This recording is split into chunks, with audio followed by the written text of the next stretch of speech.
Je suis allé me cacher chez mon oncle. Quand mon père est venu, il a commencé à me chercher. Moi, j'ai dit, ça y est, c'est pour moi. C'est fini pour moi. En fait, il a eu une bonne réaction. Il m'a fait asseoir. Il m'a dit, petit, je sens que tu veux conduire. 1, c'est pas encore l'âge. 2, tu viens de casser la voiture. Tu viens de casser le mur. Et ça, tu as pénalisé toute la famille. Bien aimé, j'aurais voulu qu'il me frappe, mon père. Tellement il m'avait parlé. Et ça avait touché mon cœur. Amen. Donc, je suis en train de dire à quelqu'un ici, soyez le responsable. Pour revenir à ce frère-là, qui vient à l'église nonchalamment, hein. Il vient, pasteur, quand il vient à l'église, d'abord il vient en retard. Ça, c'est pas poli. Devant ton patron, tu ne viendras pas en retard. Essaie d'aller en retard demain à 10 minutes de retard. Essaie seulement. Surtout si tu n'as pas de contrat. Surtout si tu es intérimaire. Je sais de quoi je parle. Tu seras ramené à l'ordre. Et qu'est-ce qui s'est passé? Le frère a fait un rêve qu'il était mort. Et quand il se lève, un bien-aimé en Afrique l'appelle. Il dit, ah, j'ai fait un rêve, tu es mort. Il dit, hey, salut. Le gars s'est mis à genoux. Il a commencé à prier à quelle heure, maman? Il a commencé à prier à minuit jusqu'à midi. Alors qu'à l'église, il ne prie pas. Bien-aimé, ne permets pas à Dieu de t'éprouver. Parce qu'il y a des choses que tu ne peux pas maîtriser. Dieu permet que tu viennes à l'église pour être enseigné. Et quand tu seras enseigné, Jésus a dit à Pierre, Satan vous a réclamé pour vous cribler comme du froment. Mais moi j'ai prié pour que ta foi ne défaille. Mais quand tu seras affermi, affermis les autres. Bien aimé, nous sommes dans l'église pour affermir les autres. Je peux comprendre que quelqu'un qui vient pour la première fois dans l'église, qu'on prenne soin de lui, qu'on l'encadre, qu'on aille le chercher, qu'on le suive, mais au bout d'un certain temps, il faut le lâcher. Vos enfants à la maison, vous les gardez pour un temps, à un moment donné, vous les lâchez. En France, lorsqu'un enfant atteint la majorité, on fait quoi? On le lâche. Mais en Afrique, vous trouvez des papas, 40 ans, il est encore chez ses parents. Donc il n'a pas encore atteint la majorité. À 50 ans, il se marie dans la parcelle de ses parents, il fait des enfants là-dedans, et après il dit que Dieu ne bénit pas. Non mes amis, nous sommes appelés à nous déconnecter. Dieu a dit à Abraham, quitte ton pays, quitte la maison de ton père, va dans un pays que je te montrerai, je te bénirai, je rendrai ton nom grand. La déconnexion, ça aussi, c'est du domaine de Dieu. Amen. Donc l'enseignement, il persévérait dans l'enseignement. Répète après moi, dans l'enseignement. Une fois qu'on est enseigné, la Bible dit qu'on devient croyant. Et le croyant, c'est celui qui commence à pratiquer ce qu'on lui a enseigné. Maintenant, je pose la question. Souvent, j'ai demandé à des hommes de Dieu, vous êtes combien dans votre église? Et ils me disent, nous sommes 100. Je pose encore la question, vous êtes sûr que vous êtes 100? Parce que la Bible dit, nous sommes membres du corps de Christ. Amen. Et chaque membre a une fonction. Vous êtes d'accord avec moi? Amen. Qui ici a un doigt qui ne lui sert pas? Qui monte la main. La preuve, c'est qu'on veille à ces choses-là pour qu'on ne les coupe pas. Tout ce que Dieu a appelé a une fonction. Je dis à quelqu'un ici dans cette église que tu as une fonction. Amen. Le problème, il faut connaître ta fonction. Amen. Laquelle? Tout le monde n'a pas été appelé, certes, mais Dieu a appelé les uns et les autres pour faire quelque chose. Et nous allons voir ça ensemble.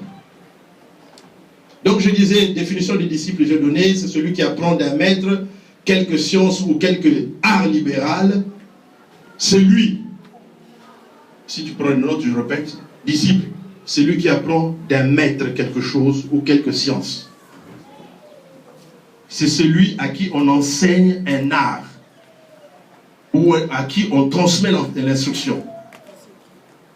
C'est celui aussi qui suit une doctrine. Voilà pourquoi, homme de Dieu, il faut annoncer les couleurs de l'église. Voilà l'église, voilà les projets que nous avons pour cette année. J'ai besoin de partenaires qui doivent me m'épauler dans cette aventure. C'est une aventure, certes, mais le pasteur ne peut pas y aller seul. Il faut qu'il soit encouragé. Voilà pourquoi quand je rendais témoignage du bien-aimé Célestino, je disais, pasteur, tu es un bon frère. Parce que là où il ne peut pas aller, le frère Célestino peut aller. Amen. Amen. Alors, ça va plus loin. J'ai donné le témoignage que le bien-aimé et moi nous travaillons ensemble. Mais il est là, il peut vous en parler. Quand nous sommes arrivés dans cette entreprise, il y avait un désordre. Le chef hurlait, il gueulait après les employés. Le jour où je suis entré dans cette entreprise, le chef allait se battre avec l'intérimaire. Je dis, mais où est-ce que j'ai mis mes pieds? Mais par la grâce de Dieu, parce que nous sommes aussi de source de bénédiction, nous avons organisé le travail à tel point que l'entreprise était contente. Le bien-aimé, quand il a arrêté le travail, une des employés a pleuré. C'est pour dire que nous sommes quelque part des gens qui ne limitent pas seulement à faire notre travail, mais nous devons participer à l'avancement de l'entreprise, aux participations du chiffre d'affaires. L'église, c'est la même chose. Tu ne viens pas ici pour t'asseoir seulement. Cherche à faire quelque chose. Prie le Seigneur qui te montre en quel domaine il t'a appelé. Les bien-aimés ont chanté, mais tout le monde ne peut pas chanter. Tu as peut-être une certaine grâce. Peut-être Dieu peut passer par toi, par le commerce que tu fais, par l'instruction qu'il t'a donnée. Tu peux encadrer les jeunes ici, à leur enseigner le français par exemple. Hello. Vous comprenez? L'église, ce n'est pas... Et vous allez comprendre, bientôt je vais arriver à la fin. Vous allez comprendre qu'on a inversé les choses. L'église d'aujourd'hui, c'est seulement la prière. Je suis désolé de dire à quelqu'un, tout n'est pas prière. C'est vrai, tout n'est pas prière. Il y a des choses pour lesquelles il faut agir. Mais nous, dans l'église, non, on va prier, frère. On va prier. Frère, je n'ai pas de travail. On va prier, frère. Mais peut-être que là où tu travailles, tu peux aussi donner l'information pour que le frère, on le prenne. Amen. Amen. Tout est devenu prière. Bon, frère, tu sais, depuis hier, je n'ai pas mangé. Frère, on va prier. On va prier. Même le manger. La Bible dit, quand tu sais que tu as de quoi donner et que tu ne donnes pas, tu commets quoi? Hein? Péché. Tu jettes la nourriture dans ta maison. Si vous permettez 2 minutes, je sais que c'est des sujets pour lesquels on ne parle pas beaucoup dans l'église. Mais je peux te dire, l'offrande, par exemple, n'est pas seulement l'argent. Quand tu vas faire tes courses, tu achètes 6 packs de lait. 6 packs de lait. Tu es tout seul. Mais ce n'est pas fini au champ. Il y en a encore. Dans les 6 packs, prends 2, amène à l'église. C'est ton offrande. Je n'ai pas l'argent, mais tu as au moins du lait à la maison. Tu as des fruits à la maison. Hier, tu étais à Château, tu as acheté 10 kilos de viande, à toi tout seul. Prends 2 kilos de viande, amène à l'église. Au moment de l'offrande, tu viens avec ta viande, tu déposes. C'est comme ça que ça fonctionnait dans l'église primitive. La Bible dit que personne ne disait que ce que j'ai, ça m'appartient personnellement. La Bible dit qu'ils avaient tout temps. Bon, dites-le avec moi. Ils avaient tout temps. Vous n'avez pas envie de dire ça. Moi, je le dis. Ils avaient tout temps commun. Tu vas à Lidl. À Lidl, la baguette, ça coûte, je connais les prix. Ça coûte 35 centimes à Lidl. Donc, avec 3,50 €, tu achètes combien de pain? 10 pains. Quelqu'un t'a partagé 5 €. Mais Dieu regarde d'abord, tu ne travailles pas, c'est vrai. Mais Dieu t'a permis que tu touches 5 €. Dans les 5 €, mais je vais à Lidl, je prends 10 baguettes, et dimanche, je les amène à l'église. Et quand je viens donner, je viens en dansant, parce que je viens donner à mon Dieu. Amen. Parce que je sais que ce pain, quand quelque part, quelqu'un va le manger, il rendra grâce. Amen. Et cette grâce me parviendra. Amen. Nous avons limité tout avec l'offrande. Maintenant, je n'ai pas l'argent. Tu es sûr. Tu es sûr que tu n'as pas seulement l'argent. Tu n'as pas l'argent, mais tu as quelque chose. Tu as une chemise. Amen. Tu as une chaussure. Tu as un pantalon. Surtout nos soeurs, les mamans. Il y en a tellement dans la valise, dans le coffre. Si bien que même le placard est éclaté, tu pousses encore. Il y en a d'autres que tu ne connais pas. Souvent, je chahute mon épouse. C'est parce qu'elle est là. Elle aime aussi, comme toutes les femmes, elle aime bien se faire bien. Mais elle en a tellement. Je lui en achète tellement. Elle-même, elle achète aussi. Ses enfants lui en l'offrent. Et puis un jour, une de nos filles a pris quelque chose d'elle, elle a porté. Elle a dit, où tu as acheté ça? Mais elle ne savait pas que c'était pour elle. On a tellement dans nos maisons. Tellement. On a limité l'offrande à l'argent. Déjà, à ce niveau-là, tu ne peux pas. On te comprend, mais Dieu ne te comprend pas. J'ai un enseignement là-dessus. Je te permets, si vraiment je vous le donne, tu me comprendras qu'on a blagué avec Dieu. Non, quand je dis le bien-aimé Célestino, ce n'est pas parce qu'il est là. S'il y a 5 jours dans la semaine, j'ai rarement vu ce frère-là venir au travail les mains vides. Papa Laura, tiens, ça c'est pour toi. Papa Laura, tiens, ça c'est pour toi. Un parfum, un déodorant, un fruit. Moi je dis, mais c'est quoi cet homme-là? Mon époux, je dis, mais c'est quoi ce frère-là? Amen. Je suis tombé en panne de voiture. Je n'avais pas de voiture. Papa Laura, non, tiens ta voiture. Son épouse est là. Tiens la voiture. Va faire des courses. Je ne peux pas accepter. J'ai gardé sa voiture plus de 2 semaines. C'est ça l'église. C'est ça la communauté des chrétiens. Et la Bible dit, en agissant ainsi, le Seigneur faisait quoi? Il ajoutait. Parce que le témoignage allait dehors. C'est ça le témoignage. Les gens disaient, oui, dans cette église, il y a quelque chose. Les gens sont venus, ils n'avaient pas de travail, mais on les a encadrés, on les a donné du travail. On a limité l'église seulement. Dès qu'il y a oh rabababa, ramama, oh yeyema, mama. Ça là, le diable n'a pas peur de ça. Le diable n'a pas peur de ça. Le diable dont il a peur, c'est un chrétien qui a cru, mais qui agit et qui opère. Amen. Là, il tremble. Quand il y a un projet dans l'église, je ne sais pas lequel, nous allons acheter un ventilateur. Il y a quelqu'un qui se lève, pasteur, laisse tomber cette affaire, je règle. Je sais que ça se passe comme ça ici. Amen. Attention, amen aussi.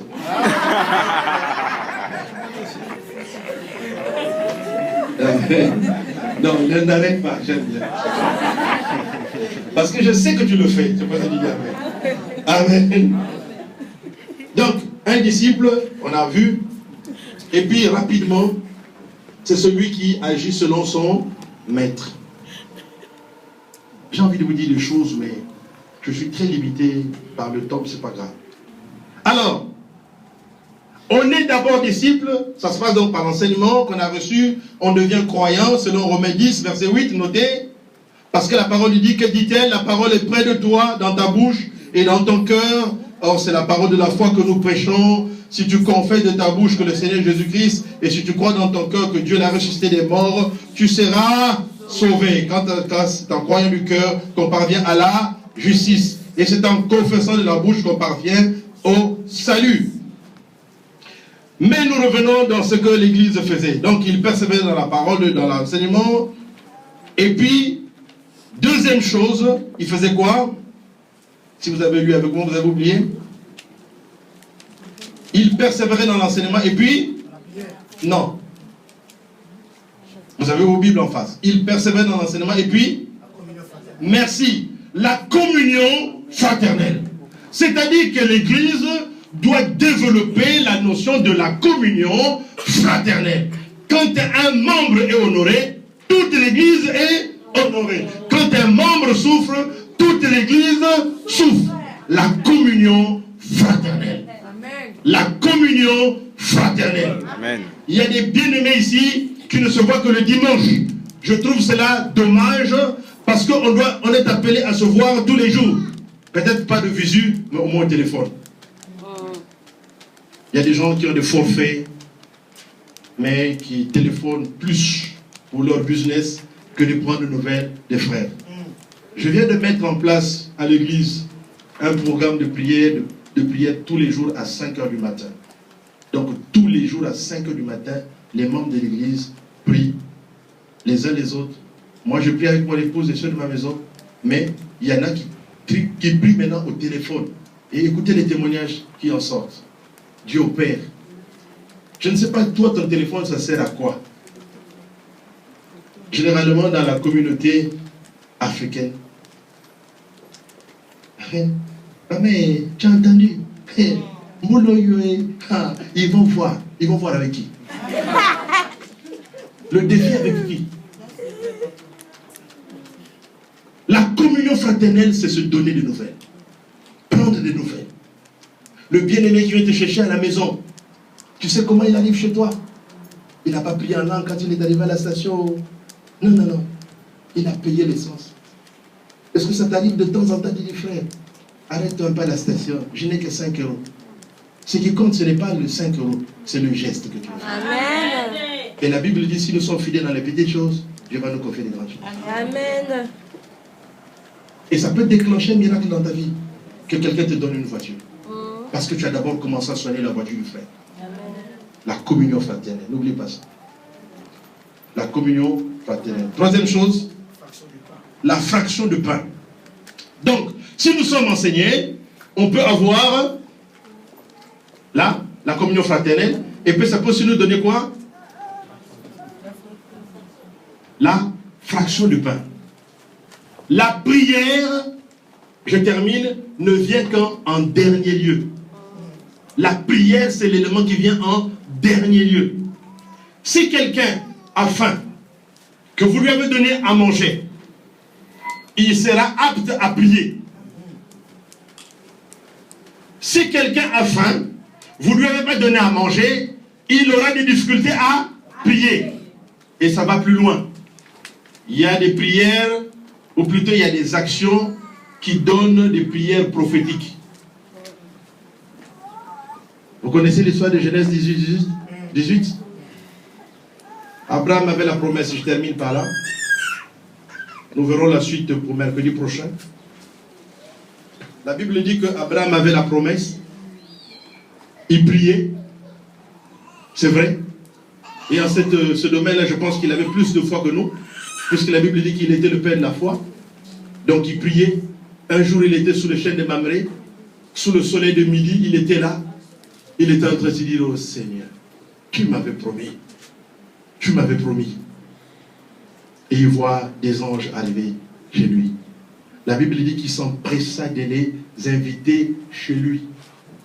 Vous connaissez cette histoire? Et une fois qu'il s'est empressé, vous ne passez pas. Je suis en train de dire à quelqu'un, quand tu reçois un frère, un homme de Dieu chez toi, et le réflexe de lui donner quelque chose à manger. Homme de Dieu ne part pas. J'ai un petit repas à partager avec toi. La notion de partage. La notion de partage, frère. C'est ça qui déclenche le miracle. C'est ça qui déclenche la bénédiction. La Bible dit qu'il a invité les convives chez lui. Il a dit à sa femme, précipite-toi de préparer quelque chose. Et une fois qu'ils ont mangé. J'aime bien ce passage. Maintenant, je n'étais pas là, mais j'imagine. Ils ont bien mangé. Ils ont bu de l'eau. Ils ont rôté. Il a demandé un cure-dent.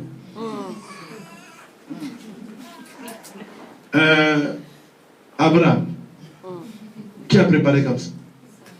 Sarah. Où est-elle? Elle est là. Maman, viens. Vous verrez, hein, ça n'a pas été une prière. L'année prochaine, à la même période, tu auras un fils. C'est tout. Mais si c'était des évangéliques ou des pentecôtistes, oh.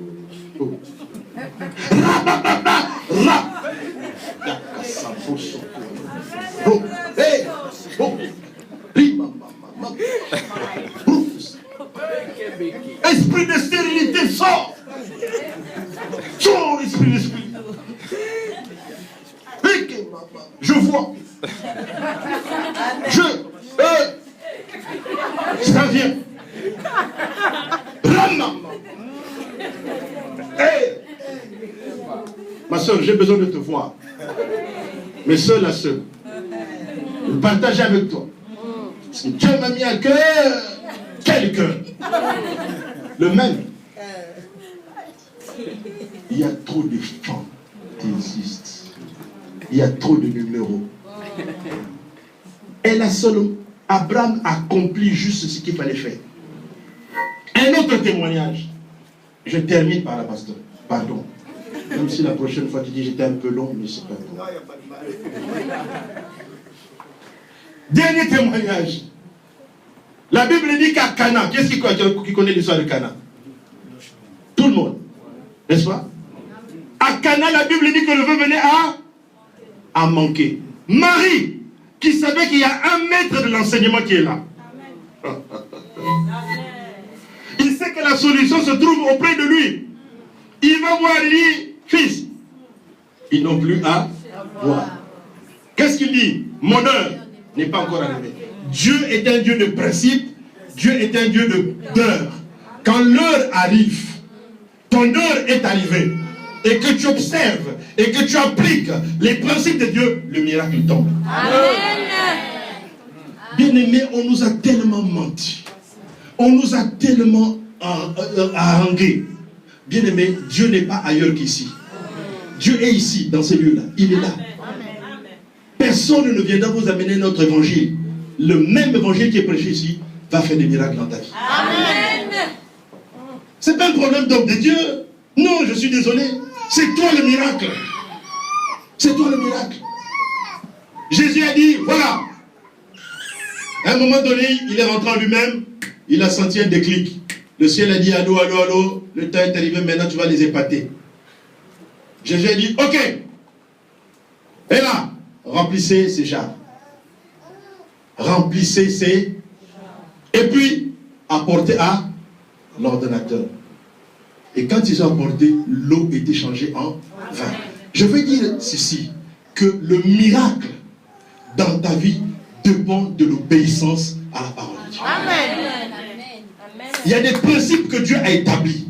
Si tu les appliques, tu vois la main de Dieu. Amen. Tu ne peux pas prétendre aimer Dieu que tu n'as jamais vu, mais qui est le frère qui est à ta disposition, à qui tu demandes de nombreux services, et tu n'as aucune sensibilité, et tu t'attends à Dieu. C'est faux. Tu ne verras jamais Dieu. Amen. Que Dieu vous bénisse. Amen.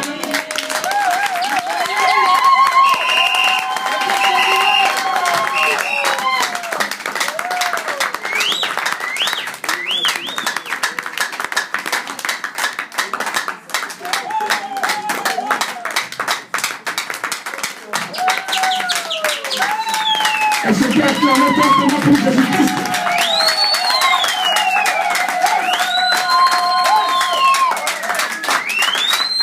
Amen. Le mercredi, il est là aussi. Amen. Le mercredi, il est là. On essaiera de voir s'il y en aura moyen pour nous enseigner vraiment. Amen. Je vous ai dit qu'il est puissant. Shalom l'église. Tellement de choses qui sortent de sa bouche, ça m'a épaté. Pas seulement épaté, pratiquons aussi la parole. Amen. Ce qu'il a dit, nous devons pratiquer. Il a parlé des choses très très importantes dans l'église. Nous devons pratiquer toutes ces choses-là. Et c'est par là que, bien aimé, nous aurons la bénédiction dans notre vie. Amen. Hein? Amen, l'église. On peut acclamer pour la gloire de Dieu.